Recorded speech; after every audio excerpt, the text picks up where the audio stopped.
नमस्कार। बोल के लब आजाद है तेरे और बोल के लब आजाद है तेरे में आज दो मुद्दों की हम चर्चा करने जा रहे हैं।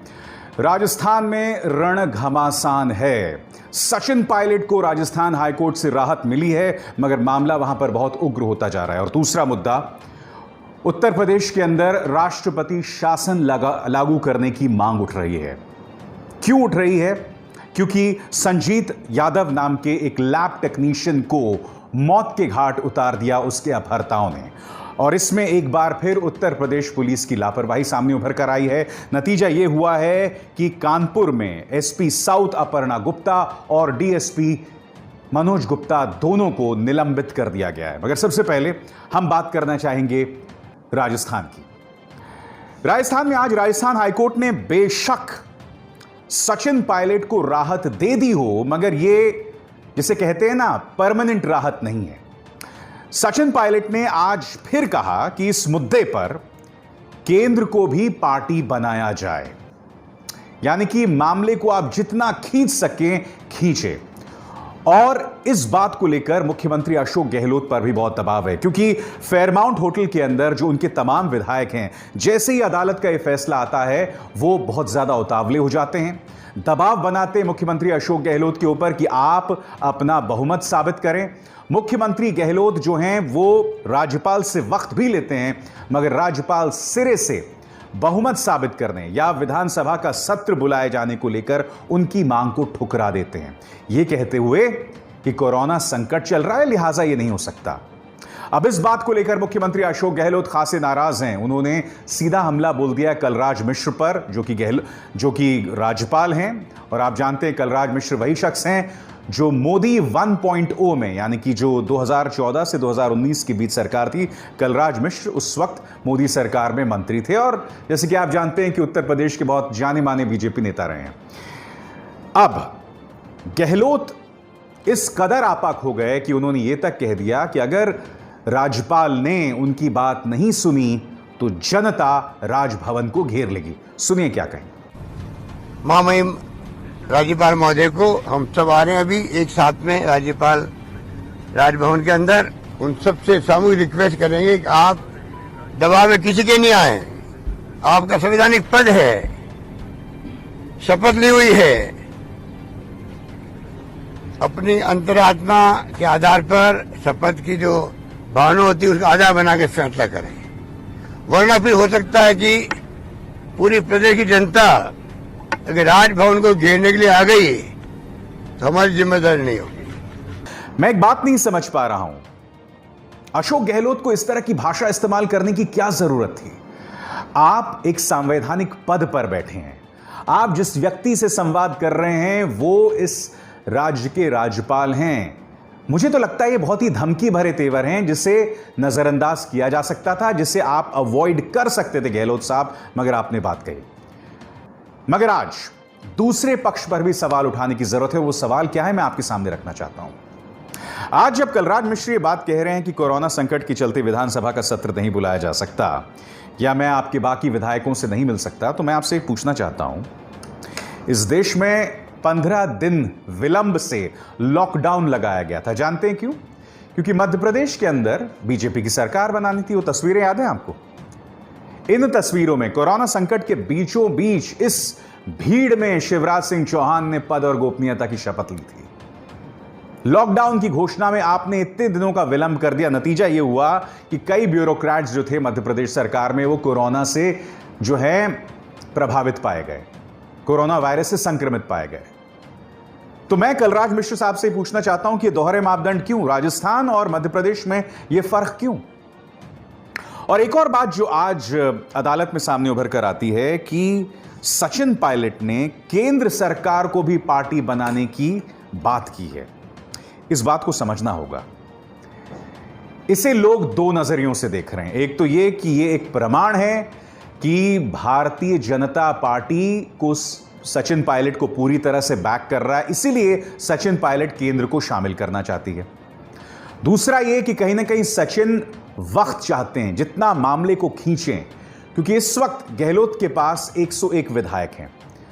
सचिन पायलट की उम्मीद कर रहे हैं कि इनमें से कुछ टूट के उनके पास आ जाएं, क्योंकि उनके पास 19+3 3 करीब 22 विधायकों का समर्थन है, तो इसलिए मामले को खींचा जा रहा है। हालांकि सचिन पायलट खेमे का यह कहना है कि नहीं, इसका मकसद यह है क्योंकि मामला संविधान को लेकर है, संविधान में बदलाव को लेकर है। यही वजह है कि हम चाहते हैं कि केंद्र सरकार इसमें पार्टी बने।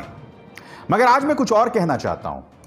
अगर सचिन पायलट के पीछे वाकई भारतीय जनता पार्टी का हाथ नहीं है, तो सचिन पायलट के समर्थक जितने विधायक हैं वो भारतीय जनता पार्टी शासित राज्य में क्यों हैं?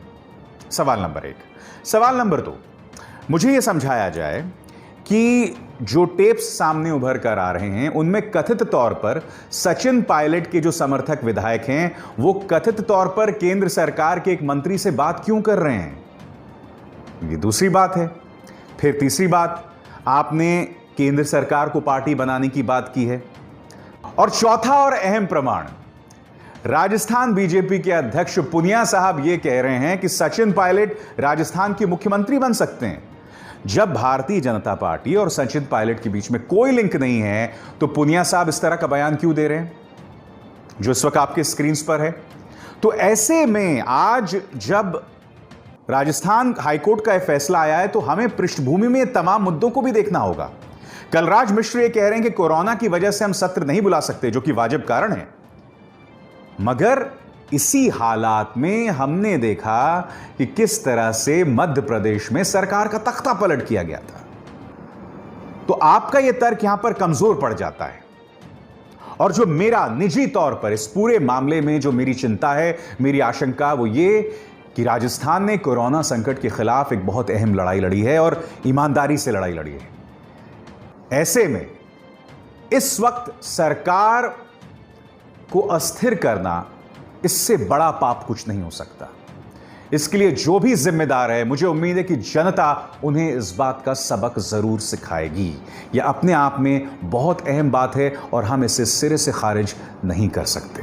देखिए, राजस्थान का जो पूरा राजनीतिक घटनाक्रम है उसलिए भी दिलचस्प हो चला है क्योंकि दोनों ही खेमे इस बात को लेकर मुतमईन नहीं है या इस बात को लेकर आश्वस्त नहीं है कि उनके पास दरअसल कितने विधायकों का समर्थन है। अशोक गहलोत बेशक 101 विधायकों के समर्थन का दावा कर रहे हैं, मगर इनमें से 2 सीपीएम के हैं और 2 ट्राइबल पार्टी बीटीपी के हैं। आपको याद होगा ट्राइबल पार्टी बीटीपी के जो दोनों विधायक थे वो क्या कह रहे थे कि हमें जबरदस्ती ले जाया जा रहा है। खबर यह है कि सीपीएम के भी जो विधायक हैं वो बटे हुए हैं, एक पायलट के साथ जाना चाहता है और एक गहलोत के साथ रहना चाहता है। तो कहने को 97 लोग अशोक गहलोत के साथ हैं, बाकी 4 का जो समर्थन है उसके बारे में हम पुख्ता तरीके से नहीं कह सकते।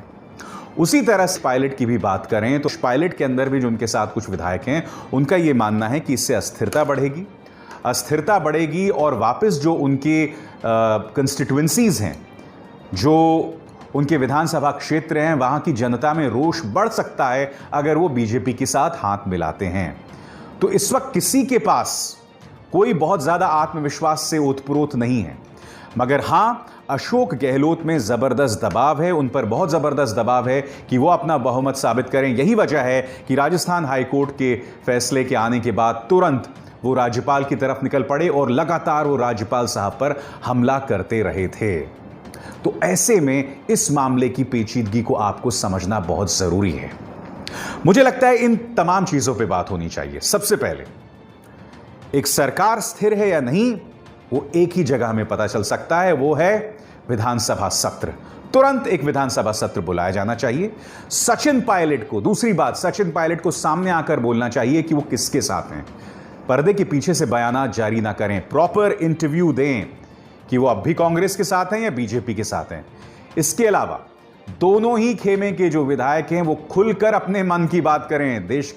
इस देश में सिर्फ एक व्यक्ति मन की बात नहीं करता है, आप सब अपने मन की बात करें, बताएं आप किसके साथ हैं, और मुझे लगता है उसके बाद ही इस मुद्दे का समाधान होगा। बहरहाल, बोल के लब आजाद है तेरे में आज मेरा दूसरा मुद्दा है उत्तर प्रदेश में बिगड़ती कानून व्यवस्था। और आप जानते हैं आज ट्विटर के अंदर एक ट्रेंड हो रहा था कि उत्तर प्रदेश के अंदर राष्ट्रपति शासन लागू करो, और क्यों हुआ मैं आपको बताता हूं। आपकी स्क्रीन पर यह फोटो है, इनका नाम है संजीत यादव, एक लैब टेक्नीशियन थे। इन्हें अपहृत किया जाता है, किडनैप किया जाता है, 30 लाख की फिरौती मांगी जाती है। बताया जाता है कि पुलिस उस 30 लाख की फिरौती को लेकर पूरा मार्ग साफ करती है मगर बावजूद उसके संजीत यादव को मौत के घाट उतार दिया जाता है। उसके तमाम किडनैपर्स पुलिस की गिरफ्त में हैं। सबसे पहले मैं आपको दिखाना चाहता हूं तमाम चीजें एक के बाद एक इस परिवार के साथ क्या हुआ। पहले आप ये वीडियो देखिए, करीब 20-30 सेकंड का है। यहां पर संजीत यादव जब किडनैप हो गए थे उस वक्त किस तरह से उसका परिवार गुहार लगा रहा था।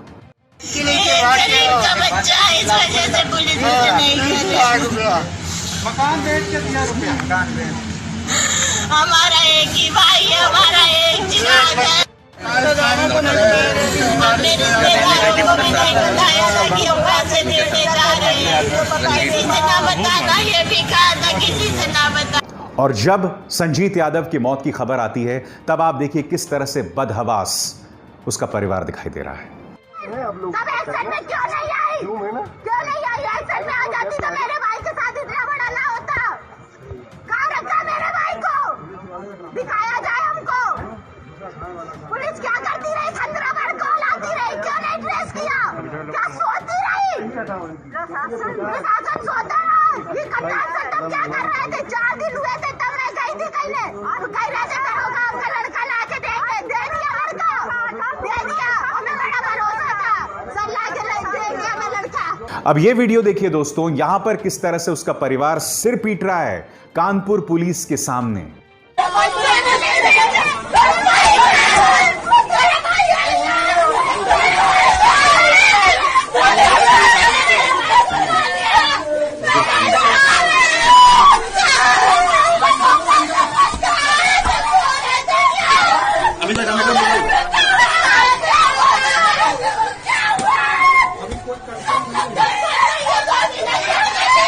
नतीजा यह हुआ कि योगी सरकार ने एसपी साउथ अपर्णा गुप्ता और डीएसपी मनोज गुप्ता दोनों को सस्पेंड कर दिया है।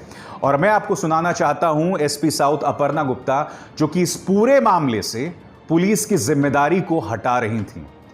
वो ये भी कह रही थी कि जो बैग गया उसमें 30 लाख रुपए नहीं थे। सुनिए उनका बयान। कि घर बेचकर और शादी के लिए इकट्ठा किए हुए गहने बेचकर फिरौती की धनराशि उनके द्वारा इकट्ठा की गई थी। उसको एक बैग में भर के दिया गया था। बावजूद इसके उनका भाई वापस नहीं आया है। इसके बारे में उच्चाधिकारियों द्वारा जब पीड़ित परिवार से बातचीत की गई और जमा किए गए 30 लाख के स्रोत के बारे में उनसे पूछा गया तो उनके द्वारा कोई संतोषजनक जवाब नहीं दिया गया। जब उनसे गहनता से पूछा गया तो उनके द्वारा बताया गया कि बैग खाली था, उसमें कुछ कपड़े थे, उसमें पैसे नहीं थे। परेशानी की अवस्था में कुछ लोगों द्वारा उनको बताया गया था कि यदि वे ऐसा कहेंगे तो संभव है कि जल्दी कार्य होगा और उनका बच्चा जल्दी घर वापस आ जाएगा। पीड़ित परिवार के प्रति सहानुभूति का एक दृष्टिकोण अपनाया गया है। अपहृत व्यक्ति को सही सलामत जल्दी से जल्दी बरामद करना कानपुर पुलिस की सर्वोच्च प्राथमिकता है। इसमें ऑलरेडी लगी हुई टीम के अलावा अब एसओजी टीम भी काम कर रही है। जल्द से जल्द इस घटना का अनावरण करने का प्रयास पुलिस द्वारा किया। एक बात साबित हो गई है, वो औरत जो खुद को लखनऊ लोक भवन के सामने अपनी बेटी के साथ आग लगा देती है, यानी साफिया, जिसकी बाद में मौत हो जाती है। पत्रकार विक्रम जोशी जो कि गाजियाबाद के एक थाने में जाता है, गुहार लगाता है कि मेरी भांजी को लोग छेड़ रहे हैं, पुलिस एफआईआर तक दर्ज नहीं करती। या फिर संजीत यादव, इन तीनों के लिए उत्तर प्रदेश के अंदर न्याय नहीं और उसी का परिणाम इस वक्त आप देख रहे हैं। 2014 से पहले पत्रकार कितनी आसानी से गैर भाजपा राज्यों के बारे में जंगल राज शब्द का इस्तेमाल कर देते थे। अखिलेश यादव के गवर्नमेंट के लिए हम जंगल राज कह देते थे। लालू प्रसाद यादव जो सत्ता में थे उनके लिए हम जंगल राज कह देते थे। मगर उत्तर प्रदेश में एक के बाद एक मिसालें पिछले एक हफ्ते में देख लीजिए आप। पिछले एक हफ्ते में देख लीजिए, नागरिकता बिल अभियान के दौरान आपने देखा पुलिस किस तरह से लोगों के सिर और छाती पर गोली मार रही थी। पुलिस की कोई जवाबदेही नहीं है। एक गैंगस्टर विकास दुबे हमारे 8 पुलिस कर्मियों को मार देता है और बाद में फिर उसे एक अजीबोगरीब हालात में एनकाउंटर में उड़ा दिया जाता है। और फिर विकास दुबे के जो पुलिस या राजनेताओं के साथ लिंक थे वो पूरी तरह से स्वाहा हो जाते हैं। यह है यूपी का लॉ एंड ऑर्डर। और इसलिए बहुत चिंता हो रही है कि इस प्रशासन में, इस राज्य में ना संजीत यादव के लिए इंसाफ है, ना विक्रम जोशी के लिए इंसाफ है और ना साफिया के लिए इंसाफ है।